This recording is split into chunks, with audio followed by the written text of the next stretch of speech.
Okay, now here we are today at the Cavs Dojo, and what we're going to be covering today are some great head movement drills. Now, one thing that I like to stress, especially when you're in a self-defense situation against somebody that's twice your size, 3 times your size, somebody that's just a lot bigger.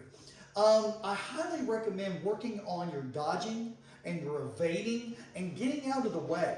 Okay, because if somebody a lot bigger than you tries to hit you, it's good to be able to block it and protect your vital areas like your head, face, and your ribs and your body and things like that. But it's even better if you can get out of the way and take no damage whatsoever.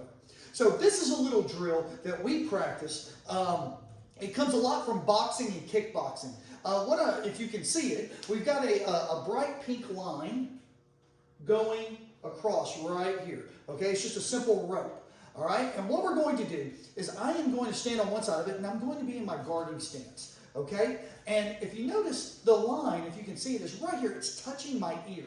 Okay, good evasion and good dodging is when they just barely miss. If they just barely miss you, that's the best thing in the world, because then you can counter strike and make your getaway.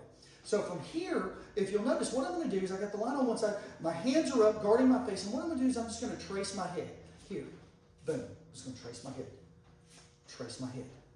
Trace my head. Okay? Trace my head. All right? And if you notice, one thing I'm not doing, I'm not bending over. I'm not looking at the floor. I'm keeping my back straight. I'm keeping my knees bent. I'm also not leaning. I'm not doing this stuff. Okay? When I lean, I'm off balance. I want to keep my head over my hips as much as possible, because that's when my balance is going to be at its best. All right, I've seen some world-class boxers that can do the leaning thing and moving around, but man, those guys are really, really good, and they've been practicing for years. Not saying you can't do it, just saying it takes years and years of practice. Okay, so from here, my hands are up, and what I'm going to do, notice I'm in a nice wide stance. My knees are bent. I'm kind of on my toes. My heels are touching the ground, but most of my weight is on my toes. My hands are here to guard my face, and what I'm going to do is I'm just going to trace my ear. Trace my ear. Trace my ear. And of course, when I'm doing this, I am visualizing somebody trying to punch me, somebody trying to maybe grab me or something, and I'm trying to duck underneath it and get away, okay? Things of that nature. And the great thing about this drill, and we're going to be covering more of this in the future, is from here, if somebody's in front of me and they're trying to grab, if I can duck under the grab, boom, I can make my getaway that way. And they'll be like, oh, where'd he go? Okay? So from here, my hands are up. This is the drill. From here, I'm just going to trace my head. I'm just going to trace my head. Notice, again, I'm on the balls of my feet. Balls of my feet. My knees are bent so I can explode and make my getaway if I have to, or explode into a counterattack if I have to. But from here, I'm just going to trace my head. Notice I'm keeping my back straight, my chin down, eyes up. From here, Okay? And after a while, I want you to visualize. I want you to visualize somebody reaching out to grab, ducking under the grab, ducking under the punch.